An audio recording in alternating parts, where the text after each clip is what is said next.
Bonjour à tous, bienvenue à cet épisode de Axe 21 Backstage où on parle d'un sujet quand même complexe, mais j'espère qu'on va pouvoir vous éclairer sur le sujet. Donc aujourd'hui, on va parler d'avortement.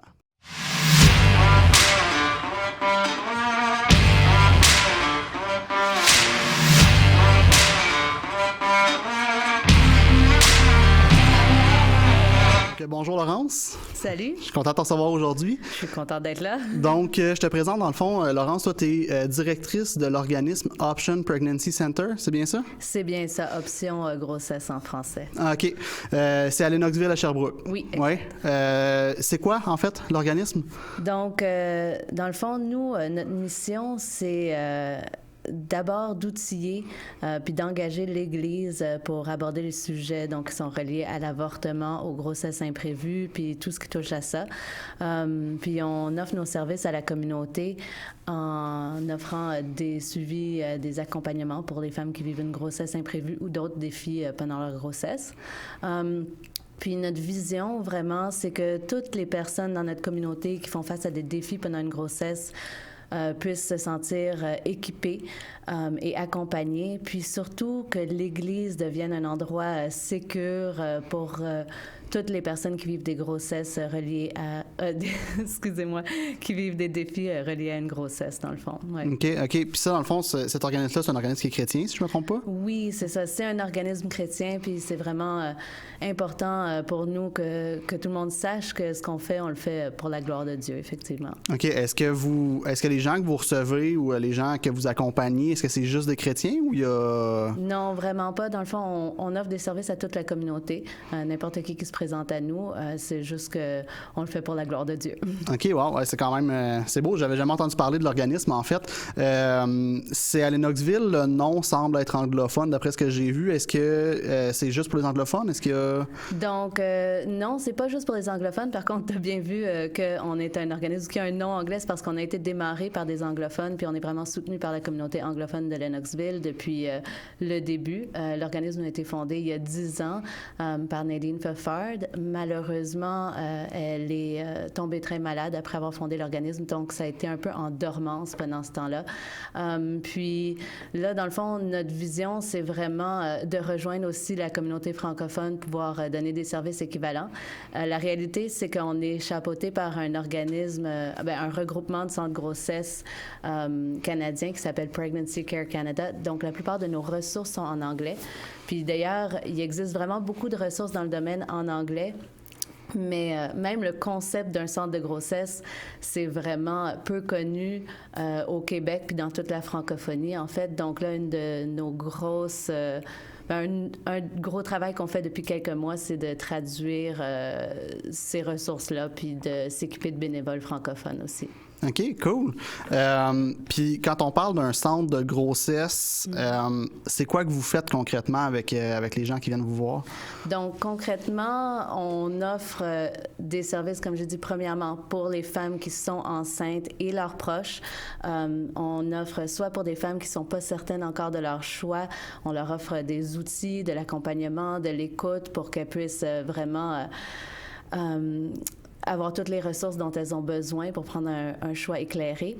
Puis aussi pour celles qui donc décident de porter leur grossesse à terme, on les accompagne à travers le processus. Il y en a beaucoup qui n'ont pas nécessairement le soutien qu'on voudrait, tu sais, pendant la grossesse.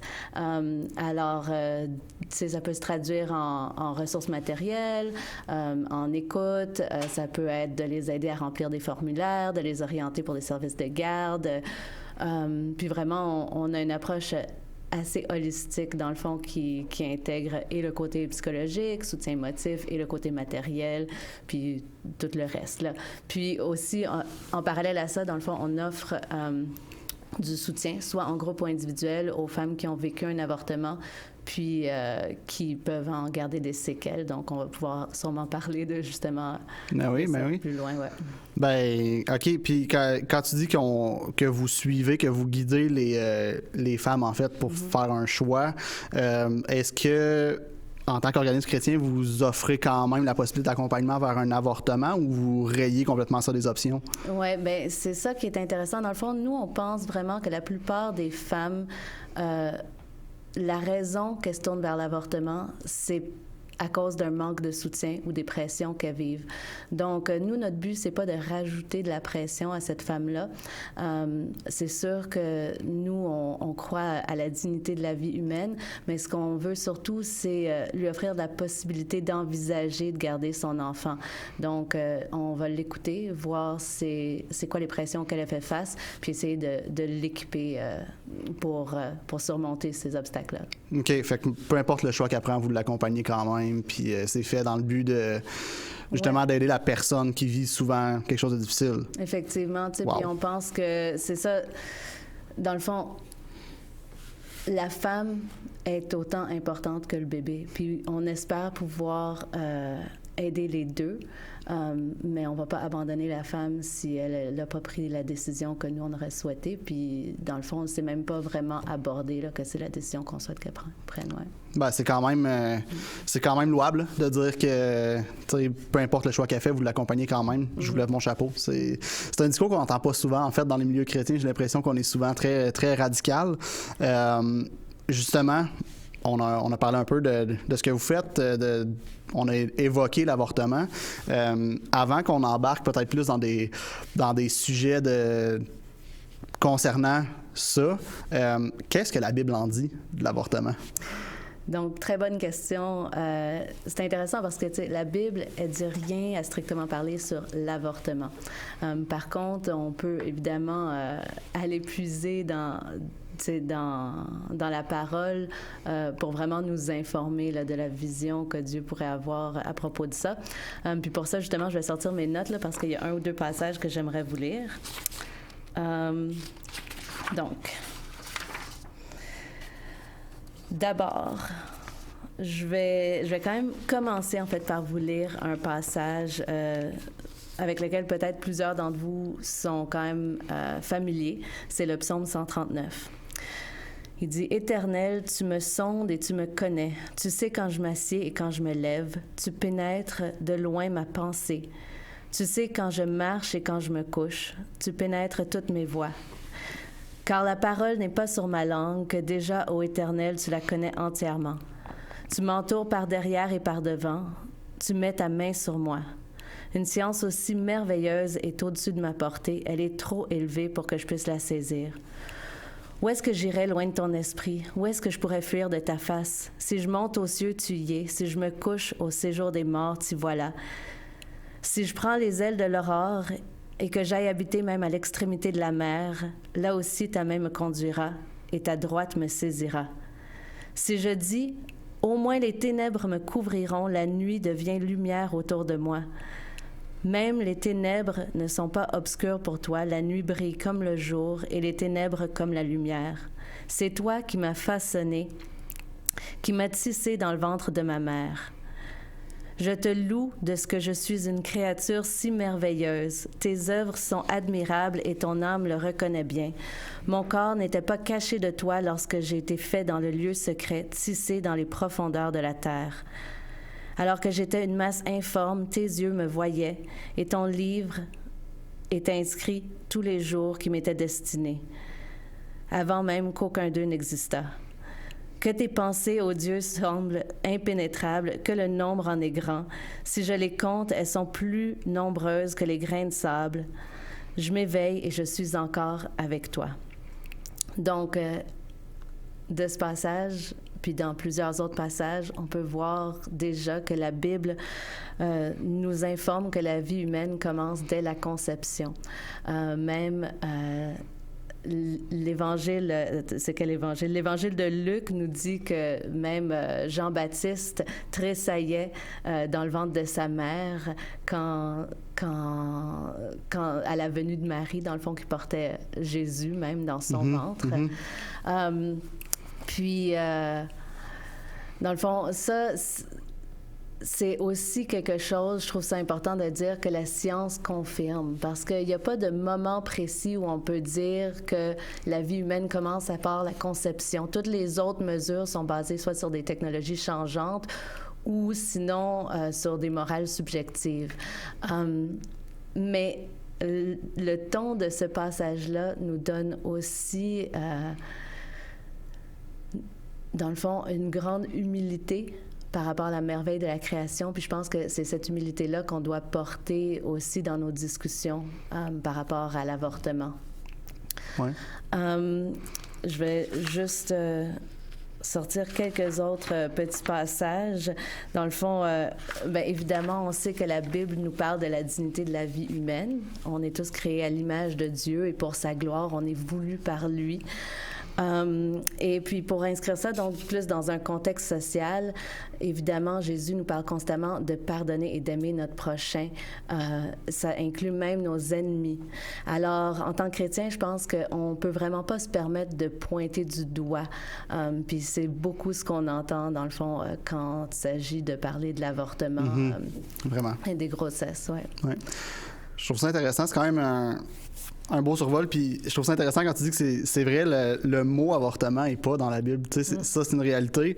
Puis après ça, faut être capable de lire aussi les autres passages, puis les interpréter, puis tu sais, de la façon, les passages que tu as apportés sont en effet, quand j'ai fait mes recherches aussi, moi, pour en connaître plus sur le sujet, parce que j'ai l'impression souvent que les chrétiens, on entend on voit des gens manifester dans des manifestations pro-vie, on voit des slogans qui sont lancés, des gens qui adhèrent à ce mouvement-là, puis qui disent « je suis chrétien, fait que je suis contre l'avortement », mais qui ont jamais vraiment pris le temps de se poser la question pourquoi est-ce qu'ils le sont.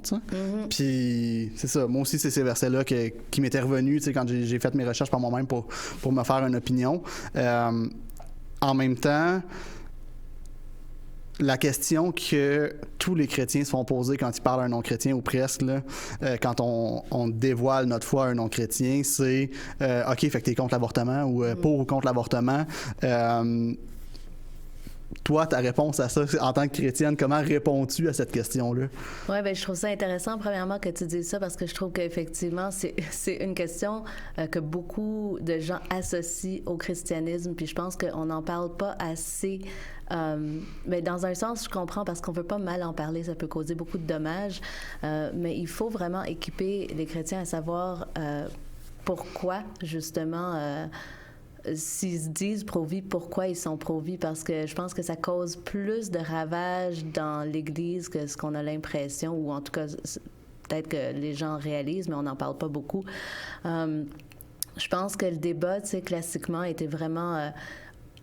a été orienté d'une manière, justement, où on forme deux camps, pro-vie, pro-choix. Puis on voit ça dans tous les enjeux sociaux. Dans le fond, vraiment, dès qu'on forme deux camps, on donne l'impression aux gens qu'ils doivent se ranger dans un camp, en choisir un, puis le défendre. Puis ça donne aussi l'impression, donc, qu'il faut choisir un groupe de victimes puis un groupe d'oppresseurs. Alors, on a l'impression que pour venir en aide à la mère, il faut déshumaniser le bébé. Puis c'est ça qu'on voit. Ou pour encore ceux qui veulent donc défendre le bébé, ça donne l'impression qu'il faut déshumaniser la mère. Mm-hmm. Et puis, moi, je pense que ni l'un ni l'autre est vrai.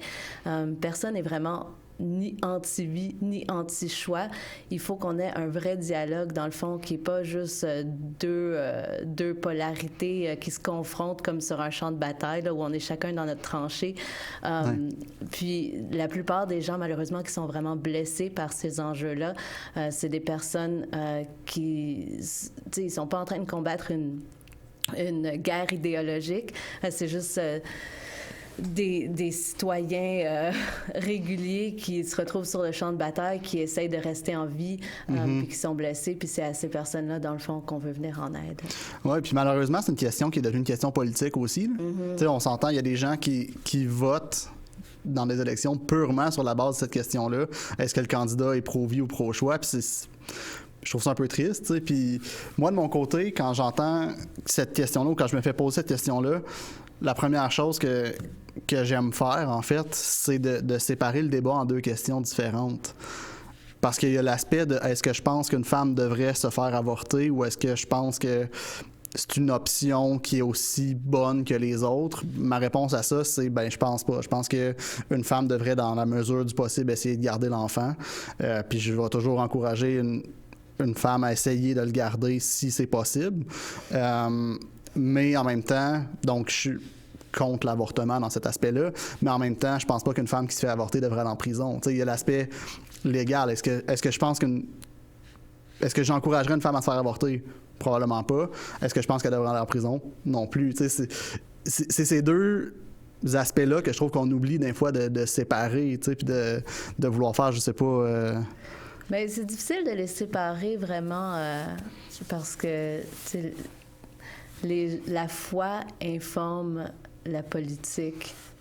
Donc, je comprends que les gens réfléchissent à cet enjeu-là quand ils votent ou quand ils parlent de politique. Mais à Option, c'est sûr que nous, notre vision, c'est d'abord de toucher les cœurs, c'est pas de changer des lois. Moi, j'aime bien, je sais pas trop comment dire ça en français, là, mais j'aime bien, il y a quelqu'un que je suis un peu qui dit « Politics is downstream of culture ». Donc, la politique comme est informée par la culture. Puis ce qu'on veut, c'est affecter la culture. Puis, si Dieu le veut, la politique sera affectée. Tu l'as un peu abordé au départ en parlant des pressions que les femmes vivent. Peux-tu m'en parler un peu de pourquoi est-ce que certaines femmes vont vers l'option d'avortement? Puis c'est quoi ces pressions-là qu'ils vivent? Oui, absolument. Je peux t'en parler, mais ça me fait penser justement, en parlant de politique, il y a quelque chose que je trouve qui est important aussi de souligner, plus dans la vision biblique, justement, par rapport à tous ces enjeux-là. Dans le fond, quand moi je suis rentrée dans ce rôle-là, je me suis beaucoup questionnée, justement, sur c'était quoi vraiment... c'était quoi que moi je voulais amener, puis pourquoi on était pertinent. Puis ce qui m'est revenu beaucoup, c'est le passage, dans le fond, dans Jacques 1, qui parle de la vraie religion. Je paraphrase. Je vais dire justement qu'est-ce que dit le passage. Il dit « Celui qui croit être religieux sans tenir sa langue en bride se ment à lui-même. La religion de cette personne est sans valeur. La religion pure et sans tache devant Dieu notre Père consiste à prendre soin des orphelins et des veuves dans leur détresse et à se garder des souillures du monde. » Donc, moi, j'ai étudié un peu l'hébreu et le grec, alors je suis toujours curieuse de savoir l'étymologie des mots, puis je me demandais, pourquoi ce passage-là me revenait.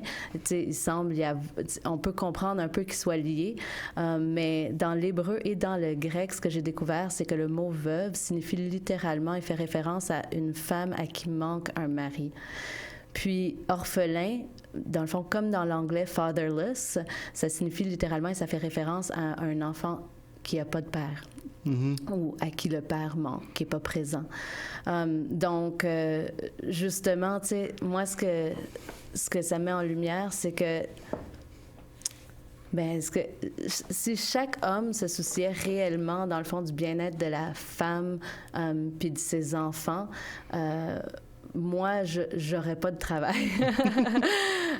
Puis en tant que chrétien, tu sais, on doit vraiment s'occuper de sa propre famille, puis encourager les hommes à être des pères puis des maris présents.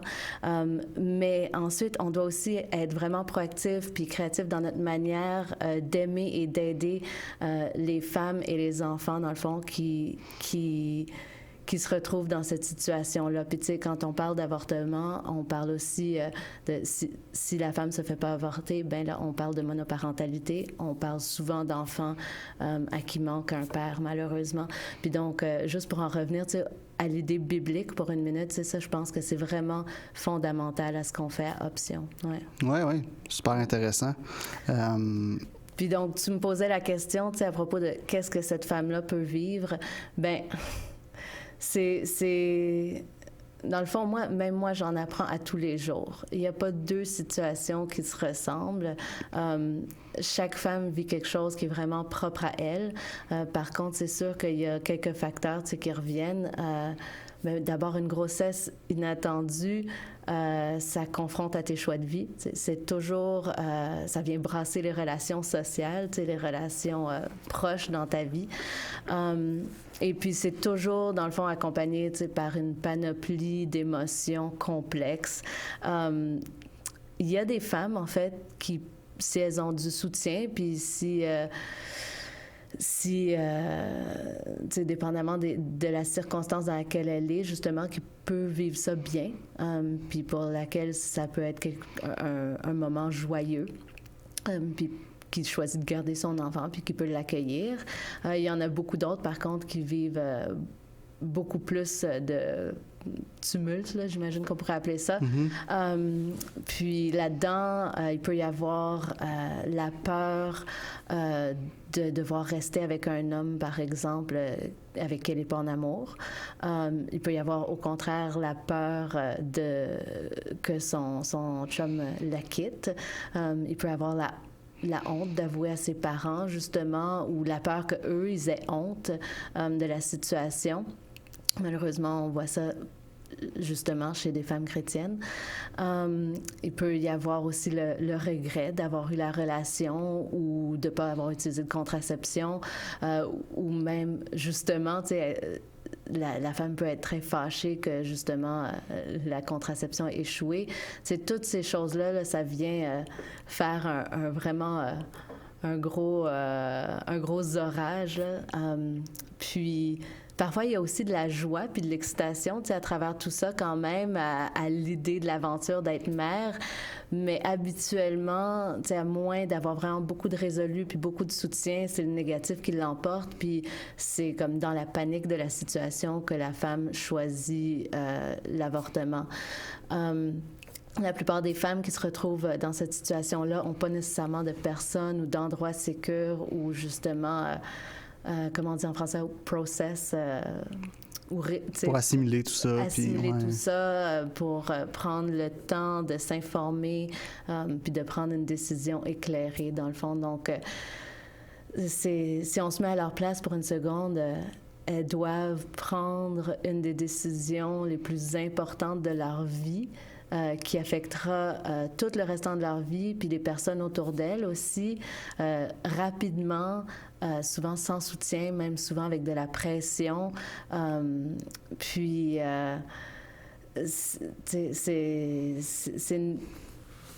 c'est difficile d'y voir clair là, dans cette situation-là. Ouais. Puis quand il y a une femme qui arrive chez vous, qui vit ces pressions-là, ces questionnements, que comme tu dis, ça bouille à l'intérieur, comment vous faites pour supporter cette femme-là? Y a-t-il des techniques que vous avez? Y a-t-il des comment ça fonctionne? Oui, il y a des techniques, c'est sûr. Puis, tous nos bénévoles reçoivent de la formation aussi là-dedans.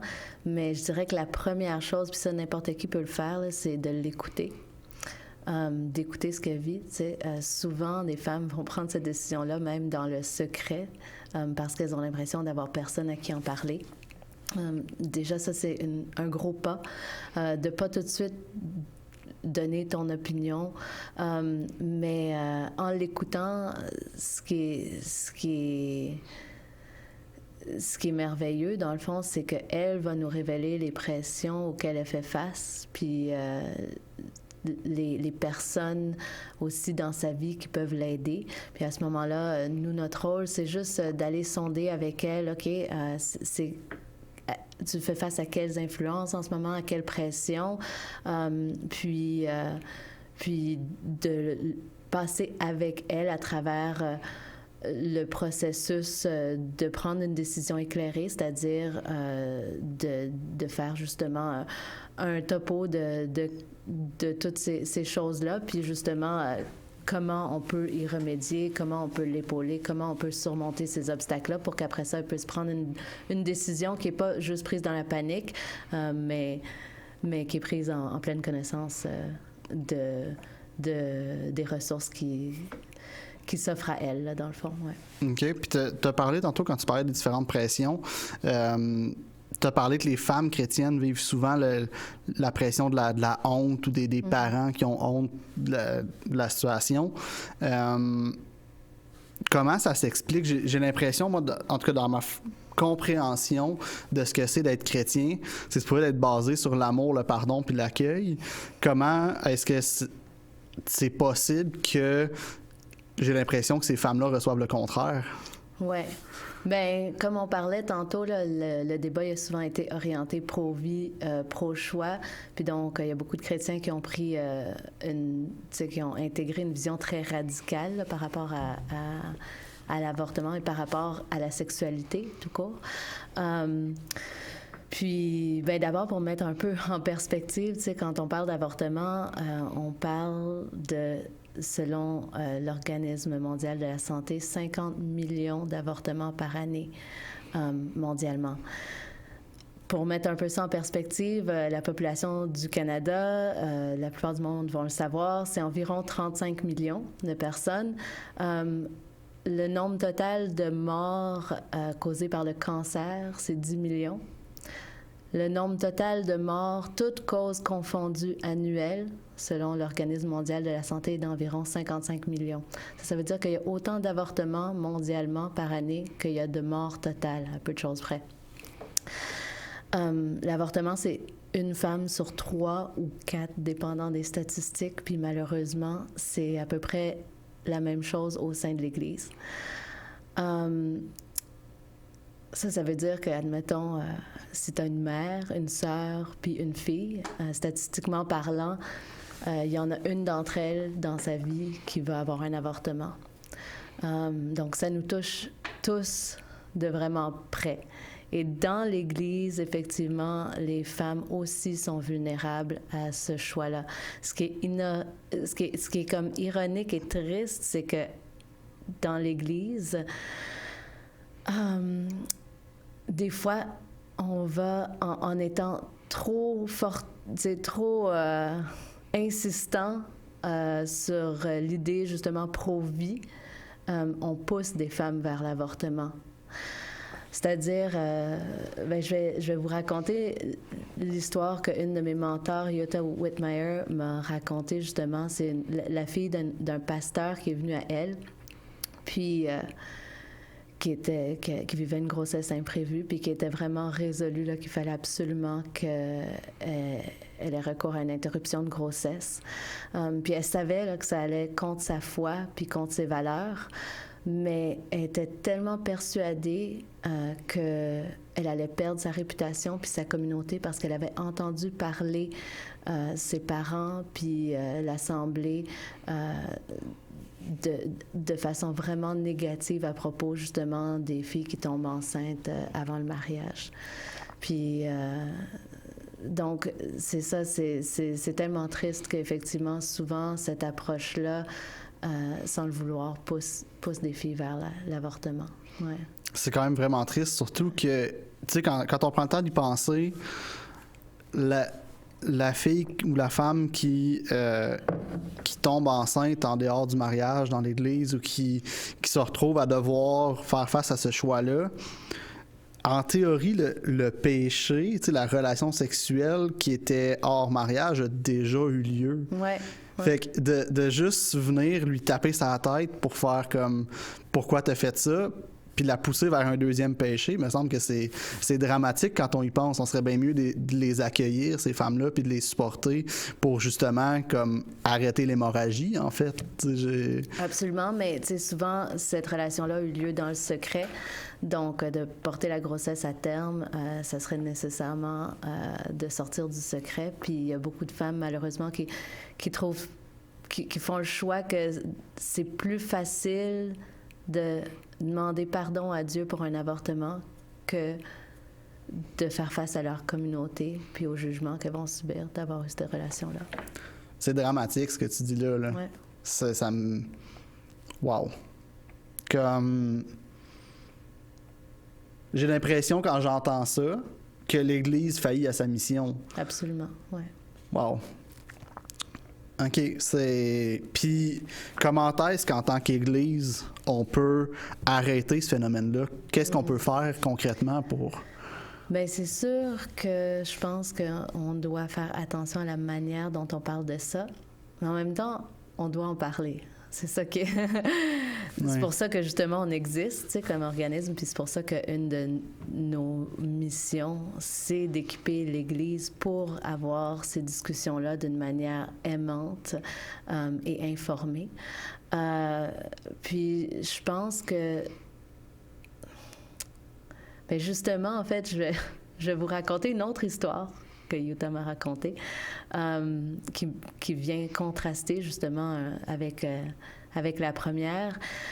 C'est un pasteur, dans le fond, qui l'a appelé.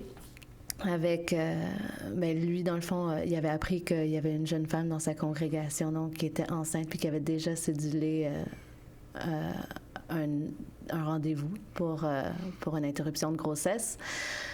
Puis, il s'est présenté à Utah, puis il a dit, dans le fond, il a fait part à cette femme-là que l'Église était vraiment...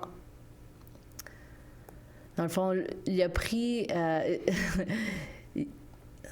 j'essaie de penser à comment formuler ça. Lui, il s'est engagé avec la congrégation pour venir vraiment soutenir cette femme-là. Il l'a rassuré que si elle avait besoin de quoi que ce soit, eux, ils combleraient ce besoin-là, que si elle vivait de l'abus, ils la protégeraient, que si elle avait un besoin financier, qu'ils paierait pour son logement puis ses besoins essentiels. Puis, il n'y avait vraiment aucune condamnation, aucune accusation, juste vraiment un désir d'être une famille pour elle, puis de la supporter pour qu'elle puisse s'épanouir, puis son bébé, si elle choisissait de porter la grossesse à terme. Puis, dans le fond, dans ce moment-là, ce pasteur-là a donné la permission à cette fille-là d'envisager de porter sa grossesse à terme. Il lui a donné la permission de rêver d'être mère, justement, puis de voir ce bébé-là comme un cadeau de Dieu pour elle puis pour la communauté, plutôt que, justement, une honte ou un fardeau qu'elle doit porter. Wow. Tu sais, je pense vraiment que on doit tout d'abord... jamais avoir l'impression, nous-mêmes, tu sais, jamais tomber dans l'idée qu'un bébé, ça peut être une mauvaise nouvelle. Un bébé, c'est toujours une bonne nouvelle. C'est un témoignage du miracle de la vie. Peu importe combien de temps elle dure, il y a juste Dieu, dans le fond, qui peut donner la vie. Puis chaque nouvelle conception, c'est un témoignage de la gloire de Dieu. Puis déjà, tu sais, si nous-mêmes, on intègre cette vision-là, tu sais, je pense que ça va faire beaucoup de bien et puis soigner beaucoup de blessures et prévenir beaucoup de dommages dans le futur. Wow. Ben, j'espère que la discussion qu'on a aujourd'hui, justement, va permettre à certaines personnes peut-être de réaliser que leur façon d'en parler, justement, a l'effet que tu as parlé de pousser certaines filles qui vivent ça ou certaines femmes qui vivent ça à aller jusque-là. On a parlé de l'option de garder l'enfant. Mm-hmm. Est-ce que, outre l'avortement et le fait de garder l'enfant, est-ce qu'il y a d'autres options réalistes au Québec qui mais le réaliste, justement, c'est le mot qui vient comme un peu poignarder. Non, je sais pas, c'est vraiment probablement pas la bonne manière de le dire, mais mm-hmm. Justement, là, quand on parle des options, là, il y a évidemment garder l'enfant, il y a l'avortement, il y a l'adoption. Par contre, au Québec, c'est extrêmement rare qu'une mère qui est enceinte décide de placer en adoption plutôt que d'avorter. Puis, dans le fond, on a très, très peu de ressources pour des mères qui voudraient placer leur enfant en adoption au Québec. Puis c'est vraiment... c'est compréhensible que ça soit pas une option, dans le fond, que la mère envisage d'office si elle pense pas pouvoir garder son enfant. On n'a pas besoin d'être psychologue pour comprendre que de devoir dire au revoir à un bébé qu'on a porté pendant 9 mois, qu'on a senti bouger, qu'on a peut-être nommé, qu'on a peut-être tenu dans nos bras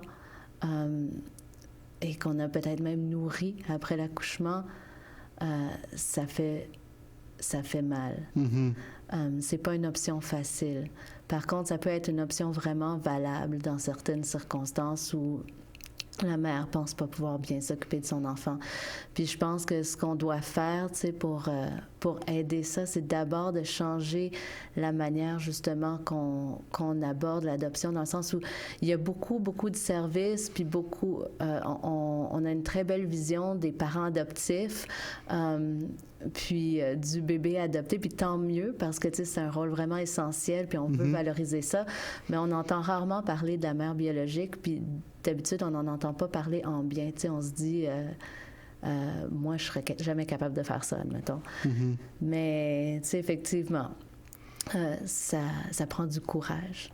Ouais. Ça prend du courage pour décider de donner la vie, de donner le cadeau de la vie à un enfant qu'on sait qu'on va pas pouvoir voir grandir. Ouais. Puis je pense que justement, c'est quelque chose où il y a beaucoup de place pour l'amélioration. Tu sais, dans les services au Québec, par exemple, une femme qui décide de placer son bébé en adoption va recevoir aucun soutien formel pendant la grossesse. Puis je veux pas, tu sais, blâmer personne. Il y a des raisons vraiment complexes, légales et sociales, historiques aussi, pour lesquelles ça, c'est le système qu'on a en place actuellement. Mais dans le fond, nous, à Option, on a vraiment à cœur de venir épauler la femme si elle choisit de placer son bébé en adoption puis de lui offrir tout le soutien nécessaire là, dans cette décision-là. Ouais. Quand tu dis qu'il n'y a pas de soutien formel, on parle de quoi comme genre de soutien qui serait utile? Ben... Évidemment, ce qui serait utile, c'est que la femme reçoive du soutien psychologique, émotionnel, puis qu'elle reçoive un suivi peut-être avec un travailleur social qui lui informe justement de comment ça va se passer, etc. D'après ce que je comprends, puis j'en ai encore beaucoup à apprendre sur le sujet, là, donc ça, c'est d'après ce que j'ai appris de la part d'une de mes collègues, dans le fond, qui est mieux renseignée que moi, c'est que si on offre, la façon dont c'est conçu en ce moment, si on offre ces services-là à la femme, c'est vu comme étant comme de la sollicitation, tu sais, puis qu'on l'inciterait justement à prendre cette décision-là. Donc, d'après ce que je comprends, on peut pas vraiment lui offrir de services qui pourrait, tu sais, l'inciter à choisir de mettre son enfant en adoption. OK. Mais, tu sais, je pense... Là, le sujet est super complexe, super vaste.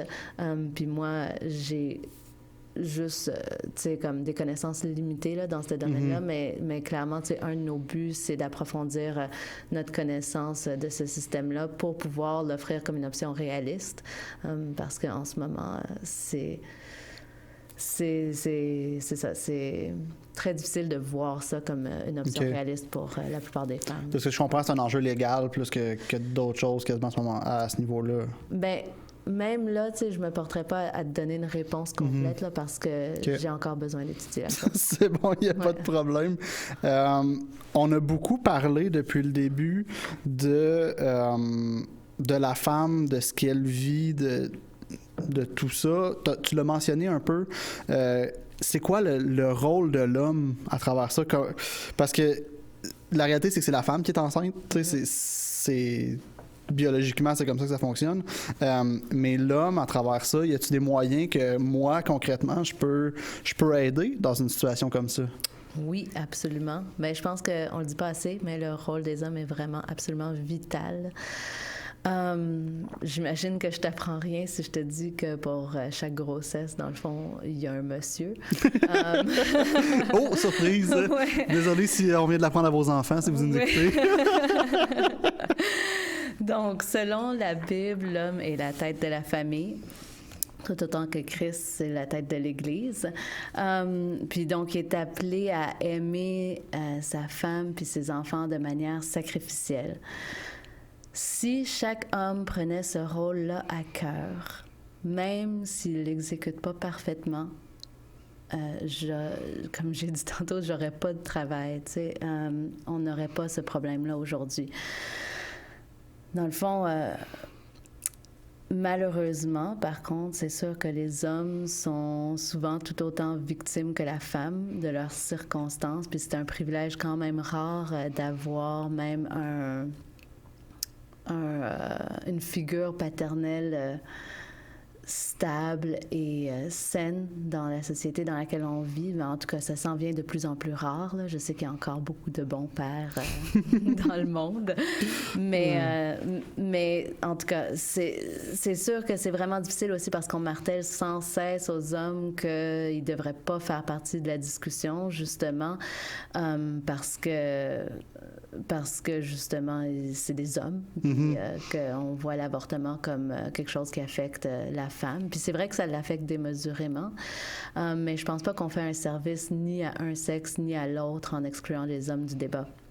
Puis dans le fond, je sais que quand on entend des slogans comme « My body, my choice » ou des choses plus provocatrices, justement, qui sont faites pour exclure les hommes du débat. Je sais qu'à la base, ceux qui disent ces slogans-là, ce qu'ils veulent, c'est comme essayer de rétablir comme un débalancement de pouvoir peut-être qu'il y a eu dans le passé ou qui des fois existe encore. Mais je pense que ça fait plus de tort que de bien parce que en enlevant le choix aux hommes, en disant c'est tout le choix de la femme, on leur donne aussi la permission de ne pas avoir de responsabilité dans ce choix-là, puis sous guise de vertu, comme. Donc, là, à ce moment-là, si la femme choisit l'avortement, ben tout le poids de la décision repose sur ses épaules. Puis si la femme choisit de garder l'enfant, ben l'homme peut lui remettre aussi toute la responsabilité de la garde, dans le fond. Alors, ouais, je pense que les hommes doivent absolument être présents. Puis aussi, ça peut générer de la souffrance. Ça génère de la souffrance chez les hommes aussi. Ils ont moins tendance à chercher de l'aide, mais il y a beaucoup d'hommes qui souffrent d'un avortement passé ou qui, justement, se retrouvent comme à pas savoir quoi faire face à une grossesse inattendue. Puis aussi, dans le fond, c'est triste à dire, mais il y a beaucoup d'hommes qui seront même pas au courant si dans le cas d'un avortement ou dans le cas d'une grossesse imprévue, puis même que c'est rendu quasiment c'est rendu tout à fait accepté socialement, quand on demande à un homme s'il y a des enfants, ben peut-être moins dans l'Église, là, mais dans le reste du monde, qu'ils disent comme un peu avec un ton farceur, comme ben pas à ma connaissance, Mais c'est tragique que ce soit ça En tout cas, puis je pense pas que je veux pas idéaliser le passé, je pense pas que c'est juste un fléau moderne, là, ça a été de tous les temps. Mais en même temps, il y a clairement une forme de désintégration de la famille depuis des années, là, où on voit beaucoup de gens qui prennent des choix, en fait, où la famille n'a pas d'importance, puis c'est leur choix personnel qui prime avant tout. Fait que, je pense que c'est un symptôme de ça aussi, là. Absolument, oui, c'est vraiment un symptôme, comme tu dis. Je pense que... Puis, tu sais, j'imagine que la plupart des hommes qui vont entendre ça, c'est des hommes chrétiens. Donc, peut-être qu'ils se sentent pas tellement que c'est pertinent pour eux. Mais même quand c'est issu d'une famille chrétienne, tu sais, un jeune homme, c'est un jeune homme, puis il y a de la tentation, ça existe. Alors, je voudrais vraiment encourager, tu sais, à parler à vos fils, à vos neveux, et puis aux autres jeunes hommes là, dans votre vie, là, pour ceux qui nous écoutent, dans le fond, à bien réfléchir quand ils s'engagent dans une relation sexuelle avec une femme, même si elle est consentante. Est-ce qu'ils seraient prêts à s'occuper de cette femme-là puis de son bébé si elle tombe enceinte? Oui, parce que même avec des moyens de contraception, ça arrive là, qu'il y a une grossesse quand même. Là, fait qu'on n'est jamais à l'abri parfaitement. Là. En fait, 50% des grossesses imprévues, il y avait une contraception qui était utilisée lors de la relation sexuelle. Quand même. Ouais. Puis tu sais, on en entend... des gens qui étaient mariés puis que ça tombe bien comme la contraception n'a pas fonctionné pendant qu'ils étaient mariés puis c'est correct. Ouais. Mais tu sais, quand tu l'es pas marié puis que on dirait que comme tu prends pour acquis que ça arrive jamais ou que ça arrive juste aux autres, ben ça arrive à tout le monde. Oui, vraiment. Ouais. Non, puis, Je veux revenir sur quelque chose que tu as dit que l'avortement, c'est un symptôme. Puis effectivement, je pense que c'est vraiment important, ça, de le redire.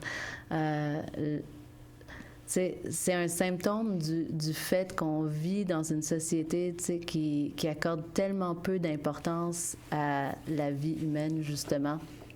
Puis je pense que, justement, c'était une des choses que je voulais mentionner, c'est que la plupart des femmes, il y a des femmes même qui sont pas tellement affectées, par ce choix-là. Puis ça vient souvent, justement, du fait qu'on accorde tellement peu d'importance à la vie, à la dignité de la vie, que même cette femme-là accorde même pas des fois d'importance à sa propre vie. Et souvent, justement, c'est comme un manque, ça provient d'un manque d'amour pour soi. Tu sais, comment est-ce qu'on peut s'attendre à ce qu'une femme aime puis accorde la dignité au bébé qu'elle porte si elle s'aime même pas soi-même? C'est pour ça que vraiment une des choses qui est tellement importante à Option, c'est d'aimer la femme qui se présente à nous. Puis, tu sais, on utilise le mot cliente par, tu sais, à défaut d'avoir un meilleur terme, mais vraiment, ces femmes-là sont plus que des clientes pour nous. Tu sais, c'est des sœurs aussi qui se présentent à nous. Puis on veut vraiment leur partager l'amour. Ouais, l'amour de Dieu. Quand même, c'est... Ouais. C'est vrai que tout passe par l'amour. Dieu est amour. Puis Dieu, c'est qu'il nous aime. Il nous aime peu importe notre passé. Puis il nous aime en sachant qu'on va continuer à faire des erreurs. C'est ça qui nous permet à Option vraiment d'accueillir la femme, peu importe qu'est-ce qu'elle a vécu. Puis peu importe le choix qu'elle va faire, de l'accueillir juste dans l'amour, en pleine présence, dans le fond, dans ce moment-là, ouais. Puis... Ouais. T'as parlé un peu plus tôt qu'il y a des femmes qui vivent un avortement puis qui ont des séquelles après, qui ont des difficultés, puis que vous accompagnez aussi ces femmes-là. De quoi on parle quand on parle de séquelles ou de peut-être de blessures suite à l'avortement? Oui, bien, il y a toutes sortes de blessures, dans le fond, qui viennent d'un avortement. Tu sais, je pense que bien, il y a des séquelles émotives, bien sûr. Aussi, ça vient affecter des relations. Je pense que, tu sais, je vais d'abord commencer par me pencher, tu sais, sur l'Église. Il y a plein de femmes dans l'Église qui ont déjà vécu un avortement, justement, puis à cause de la manière que c'est traité dans l'Église, elles vivent dans le secret. Puis elles ont l'impression, justement, de ne pas pouvoir en parler avec personne. Puis, tu sais, ça vient nécessairement affecter leur estime de soi, puis leur relation aussi avec Dieu. Donc, je trouve ça vraiment important qu'on brise le silence là-dessus. Puis nous, tu sais, on veut offrir aux femmes chrétiennes d'abord, mais à tout le reste des femmes aussi, tu sais, un endroit sécure où elles peuvent en parler de leur expérience puis de leurs émotions sans jugement puis sans peur que ça ait des répercussions sociales, justement, dans leur vie. Puis... dans le fond, quand on parle d'avortement, on parle de la perte d'un enfant. Mm-hmm. Puis c'est très mal compris que l'avortement, c'est un deuil. D'un côté, puis ça, c'est des deux côtés. D'un côté, dans la culture, disons, là, pour utiliser les termes connus, dans la culture pro-vie, on donne l'impression que, vu que c'est un choix, que la femme n'a pas le droit de pleurer la perte de son enfant. Puis, dans la culture pro-choix, on donne l'impression que, vu que c'était juste un amas de cellules, que la femme n'a pas besoin de pleurer son enfant. Mais la plupart des femmes, en fait, vivent de la tristesse après un avortement. Puis donc, soit elles s'empêchent elles-mêmes, tu sais, de vivre cette tristesse-là, ou bien elles se disent qu'elles doivent être anormales de justement ressentir ça. Puis donc, premièrement, on veut comme normaliser le deuil par rapport, suite à un avortement. Même physiologiquement, tu sais, dans le fond, il y a plein d'hormones, il y a tout un cocktail d'hormones pendant la grossesse. Puis ça continue après une interruption de grossesse. Puis comme on sait ce que c'est le fameux postpartum, là, le baby blues. Puis c'est connu que les femmes peuvent vivre un baby blues après avoir accouché. Mais même de manière hormonale, dans le fond, c'est vrai, les femmes qui à la suite d'un avortement, sont vraiment vulnérables à ça, puis susceptibles de faire une dépression. Donc, tu sais, même là, on parle juste physiquement. C'est quelque chose qui est très, très peu connu. La plupart des femmes n'ont pas de suivi après l'avortement. Puis ben, évidemment, après ça, comme il y a... En plus, il y a tellement d'enjeux, ne serait-ce que juste avoir vécu ce moment de crise-là, même pour une femme qui n'aurait pas nécessairement de problème avec l'idée de s'être fait avorter, il faut un endroit où atterrir, puis où justement pouvoir juste démêler là, ce qu'on a vécu, puis toutes les émotions liées. Puis souvent, c'est lié à plein d'autres facteurs là, vraiment complexes. Donc, ouais. OK. Puis ça, c'est un support que vous offrez avec l'organisme, mais supposons qu'une femme va se faire avorter. Au Québec, il y a des cliniques d'avortement qui sont disponibles. Je sais que c'est pas la réalité partout dans le Canada. Je sais que c'est plus difficile dans certaines provinces.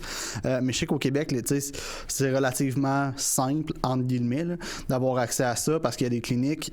Mais est-ce que ces cliniques d'avortement-là font un suivi après avec les femmes ou c'est comme n'importe quelle chirurgie, entre guillemets, où tu vas là, tu fais ta chirurgie, puis après ça, on donne un billet pour retourner chez vous, puis c'est réglé? Ou comment ça fonctionne?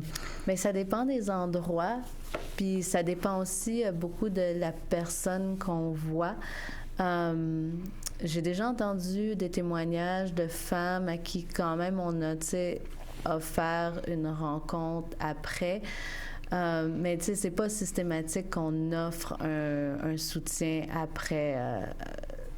Ce que j'entends le plus souvent, puis tu sais là, c'est ça, c'est que je veux pas donner l'impression que c'est partout pareil. Là.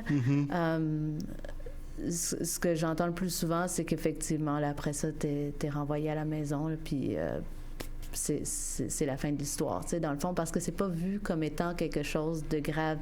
Souvent, on véhicule l'idée que c'est pas plus grave que de se faire arracher une dent, justement. Donc pourquoi on offrirait un suivi après ça? On veut... En voulant normaliser justement l'avortement, puis ces personnes-là, je suis sûre que c'est pas des personnes qui ont l'impression de mal faire. Là. Je veux pas dépeindre, comme déshumaniser justement les personnes qui travaillent dans ce système-là, mais en cherchant justement à normaliser l'avortement pour qu'il soit accessible à tout le monde, etc. Il faut un peu comme le banaliser, oui. Puis ça fait que non, il n'y a pas vraiment beaucoup de services associés à ça. Là. Ouais. C'est quand même dommage, là, on s'entend que ça serait utile d'avoir des services, puis c'est dommage que le fardeau d'offrir ce service-là retombe sur des organismes communautaires comme le vôtre, puis je suppose qu'il ne doit pas en avoir tant que ça. En tout cas, à Sherbrooke, je ne sais pas s'il y a d'autres organismes qui ont un peu la même mission que vous, mais il ne doit pas en avoir tant que ça qui offrent ce service-là. Fait que je trouve ça quand même un peu dommage que ce genre de service-là soit peut-être pas aussi fréquent ou systématique qu'il devrait l'être. Là. Ça, c'est quand même... Bien, je dirais que ce que j'ai souvent entendu, mais c'est de la part de l'expérience des femmes qui ont vécu ça. Donc, tu sais, je sais pas... c'est que... Si la femme s'identifie comme étant pro-choix, justement, si elle ressent des émotions négatives après un avortement, elle se sent pas vraiment à l'aise d'en parler parce que c'est comme si ça trahissait un peu, justement, son idéologie. Puis donc c'est ça, elle se permet pas d'en parler, tu sais, parce qu'elle veut pas dépeindre une image négative de l'avortement, justement, parce que sinon c'est vu comme étant une régression dans la cause de la libération féminine, tu sais, admettons. Puis tu sais, c'est tellement lié, là, tu sais, on entend parler de l'avortement, justement, comme étant un droit fondamental, puis comme étant... intrinsèquement lié, tu sais, à la libération de la femme. Mais je m'avance à dire, moi, personnellement, on entend beaucoup parler de nos jours de discrimination systémique. Moi, pour moi, l'avortement, dans ce que j'ai vu des effets que ça a sur la femme, ça rentre dans la catégorie de discrimination systémique et de violence contre la femme. De donner l'impression à la femme que sa fertilité, c'est un problème qu'on doit régler à coup de chirurgie puis de médicaments. Je trouve ça vraiment dommage de donner l'impression aux femmes que pour s'épanouir dans le monde, puis pour faire partie du monde du travail, qu'il faut absolument, justement, qu'elle doit faire un choix entre ses enfants puis sa carrière ou son bien-être. Ouais. Ou, puis je rêve vraiment d'un monde où, effectivement, les femmes n'auront pas l'impression qu'elles doivent sacrifier leur enfant pour leur propre bien-être puis pour pouvoir s'épanouir. Oui, c'est un souhait que j'ai aussi. Je trouve ça tellement dommage de voir que des femmes sont obligées de faire ce choix-là, de choisir entre un enfant ou une carrière. C'est pas... Puis tu sais, ce qui est plate aussi quand on voit des femmes faire ce choix-là, c'est souvent quand elles sont jeunes, elles vont focusser sur leur carrière. Puis une fois qu'ils vont avoir atteint le sommet de leur carrière, ils vont trouver qu'il manque quelque chose à côté, qui est la famille. C'est plate d'être obligé de faire ce choix-là parce que ça, à quelque part, chaque élément, le fait de s'épanouir dans un travail, d'avoir une carrière, ça apporte quelque chose qui est intéressant. Mais le fait d'avoir une famille, quand on en désire une, c'est pas tout le monde qui en veut, puis on respecte ça. Mais le fait d'avoir une famille, ça peut aussi être une forme d'épanouissement qui est importante. Puis quand on se retrouve obligé de faire un choix, c'est quand même vraiment triste. Oui, puis tu sais, ce que je trouve à la fois triste et beau, c'est que justement, dans notre société, c'est comme une fausse conception qu'on doit faire le choix. Parce que souvent, il y a manière de réconcilier les deux. Puis c'est plus comme... c'est justement, c'est pour ça que je trouve ça beau, notre travail. On n'a pas besoin de convaincre personne parce que quand on présente justement les possibilités...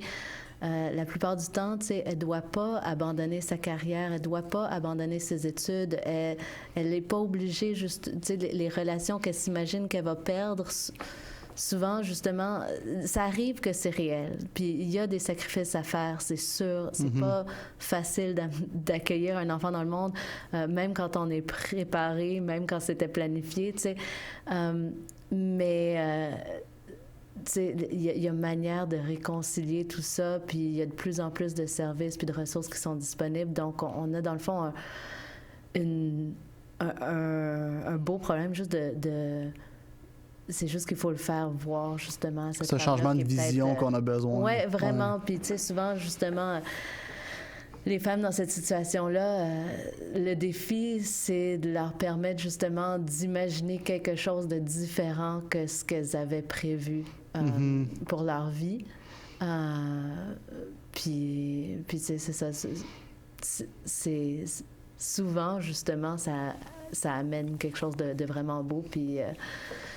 Puis c'est ça, il y a toujours des imprévus dans la vie, là, que ça soit ou que ça soit d'autres choses. Oui, il y a toujours des imprévus dans la vie, puis on s'entend que de tomber enceinte est un imprévu quand même majeur, parce que d'avoir l'enfant, ça impacte pas juste, tu sais, c'est pas une situation temporaire, là, ça devient comme permanent. Oui. Peu importe le choix qu'elle prend à ce moment-là, tu sais, c'est un choix permanent. Oui, puis je trouve ça intéressant quand tu parles justement de ceux qui sont pro-vie par rapport au post-avortement, l'espèce de... ben, qui pousse les deux choix, poussent la femme au silence. C'est ça qui me fait capoter, en fait, parce que à quel point on est aveugle de penser comme ça, puis de réaliser, j'ai des connaissances, je connais des femmes qui se sont fait avorter, qui ont eu l'ouverture de me le dire, puis comme tu disais, c'est pas vrai que c'est banal, là, toutes celles qui m'en ont parlé, en tout cas moi personnellement, il y a des impacts, il y en a que c'était plus grave que d'autres, mais ça reste que c'est une réalité qui a un impact de subir un avortement. Mais ouais, je trouve ça super beau, en fait, là, ce que vous faites comme travail à votre organisme. C'est vraiment intéressant. Puis je trouve ça drôle à quel point tu parles tout le temps de l'importance du dialogue, Ouais. tu sais, d'en parler, puis que ça soit pas un tabou, de capable d'en parler. Il y a 2 semaines, j'enregistrais un podcast sur le racisme. La discussion était la même. Ouais. Faut qu'on apprenne à se parler, en fait. Tu sais. Ouais. Puis à quel point j'ai l'impression qu'il y a beaucoup de problèmes de la société qui seraient réglés si on se parlait plus. Tellement, ouais. Puis, ouais. Puis, tu sais, dans tous ces débats-là, c'est ça, on a tendance à faire 2 camps. Puis là, tu sais, ça polarise tellement les gens.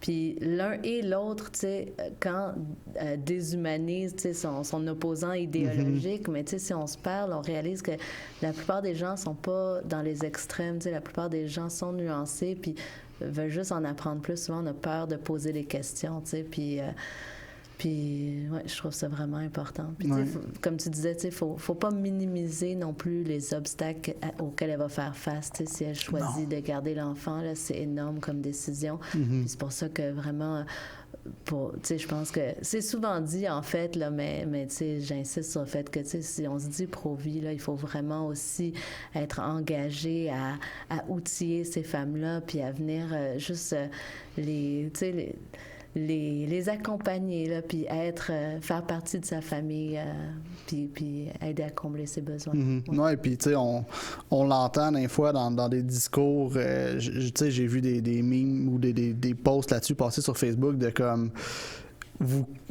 vous intéressez à nous avant qu'on naisse, puis une fois qu'on est né, vous nous oubliez. Tu sais, quand tu parles des gens pro-vie, c'est comme on défend les droits du fœtus, mais une fois que le fœtus est devenu un humain, ben c'est plus notre combat. Tu sais, puis c'est triste à voir aussi là. Puis c'est vrai que tu sais, le débat était articulé de cette manière-là, mais à vrai dire, tu sais, puis moi c'est la vision que j'avais aussi. D'ailleurs, je suis pas comme ici d'une famille chrétienne, puis donc tu sais, j'ai vraiment moi ma perspective là-dessus a changé complètement, tu sais, au fil des dernières 15 années, tu sais. Mais dans le fond, ce que je réalise, c'est que c'est aussi une caricature, là, parce que la plupart des personnes que j'ai rencontrées, puis là, j'en connais beaucoup, tu sais, des personnes qui sont pro-vie. La plupart des gens qui sont pro-vie se soucient vraiment du bien-être de la femme et de l'enfant après la naissance. Puis il y a plein de super belles initiatives. Je pense qu'il y en a beaucoup que, tu sais, c'est aussi la plupart de ceux qu'on entend parler sur ce sujet, c'est en anglais aussi. Donc, c'est comme quelque chose de le fun de penser à comment amener ça justement au Québec puis dans la francophonie en général. Là, mais il existe vraiment beaucoup de super belles ressources. Là. Est-ce que vous intervenez dans des églises, en fait, pour aider à ce dialogue-là? Bien, c'est une de nos missions, là, justement. Tu sais, je sais que la directrice qui était là avant moi, Tania, a parlé effectivement dans quelques églises, mais tu sais, juste pas mal dans le milieu anglophone. Puis oui, c'est dans notre c'est dans notre mission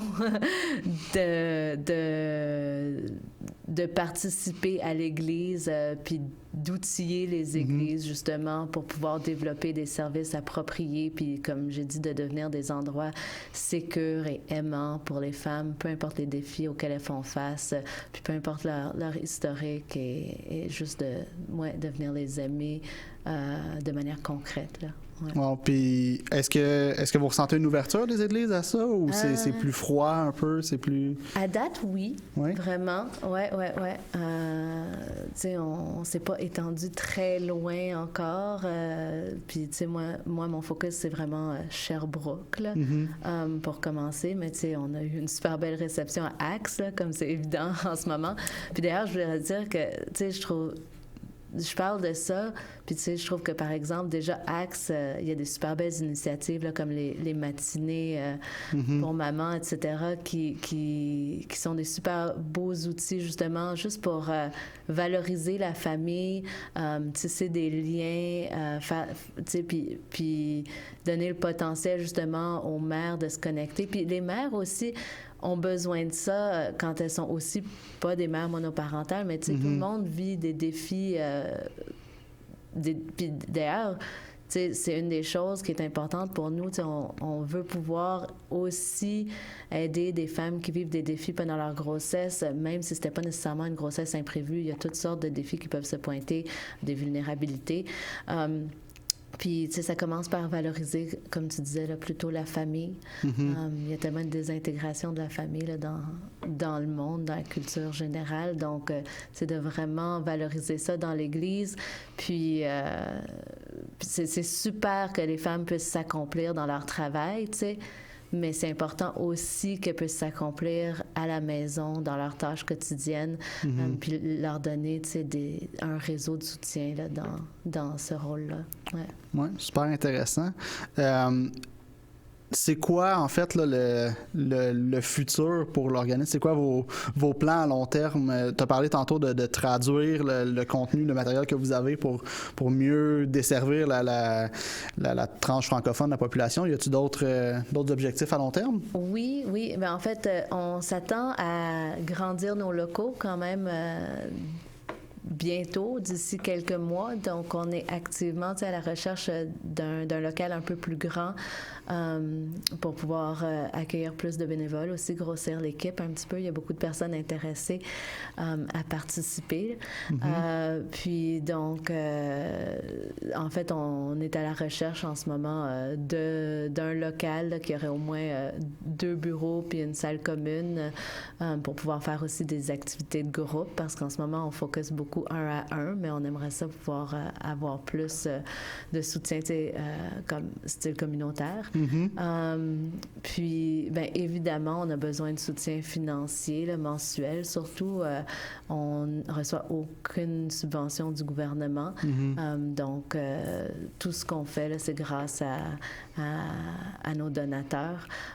Puis, quand il y a un donateur qui s'ajoute, dans le fond aussi, ça nous donne comme la confiance qu'il y a une personne de plus qui prie pour notre mission. Puis, ça, c'est vraiment... je solliciterais là, d'abord et avant tout les prières de tout le monde qui connaissent l'organisme, là, parce que c'est un travail quand même contre-culturel là, qu'on fait. Puis vraiment. On a besoin de toute l'Église derrière nous. Ben, vous avez au moins le support d'Acte 21. Vous avez mon support personnel, ça vous le savez. Si les gens veulent donner, veulent vous rejoindre, de quelle manière ils peuvent le faire? Oui, merci de me rappeler de plugger quelque part. Ben, on pourrait sûrement le mettre dans les... Oui, je vais le mettre dans la description. Aussi, mais je dirais que, on peut être rejoint à travers toutes les médias classiques. Là. On a un site web qui est optionlenox.com. On est sur Facebook, Options Pregnancy Center. Puis, c'est ça. On va mettre ça. OK. Puis pour donner, je suppose que sur votre site web, là, c'est inscrit comment faire. Oui, c'est assez simple. Sur le site web, il y a un lien direct. Puis aussi, si n'importe qui a des questions par rapport à ce qu'on fait ou par rapport à juste généralement là, ce sujet-là, moi, ça me passionne d'en parler. Là. Puis là, je suis un petit peu nerveuse aujourd'hui, puis j'ai sûrement pas tout dit. Là, donc, si n'importe qui est intéressé par ça, ils peuvent me contacter directement aussi à travers le centre. Parfait. Y a-t-il un numéro de téléphone pour appeler si on a besoin de service? Là, je devrais le savoir par cœur, là, mais honnêtement, je ne connais pas par cœur. C'est correct. Je le mettrai en description, il n'y a pas de problème. Avant qu'on termine, y avait-tu des choses que tu voulais ajouter? Y a-t-il des sujets qu'on n'a pas touchés? Ou... Écoute, sûrement. Il y a sûrement plein de choses qu'on n'a pas touchées. Puis, tu sais, c'est ça le plus grand défi pour moi. C'est on pourrait partir dans tellement de directions, puis là, on doit contenir ça en 1 heure, mais je pense que...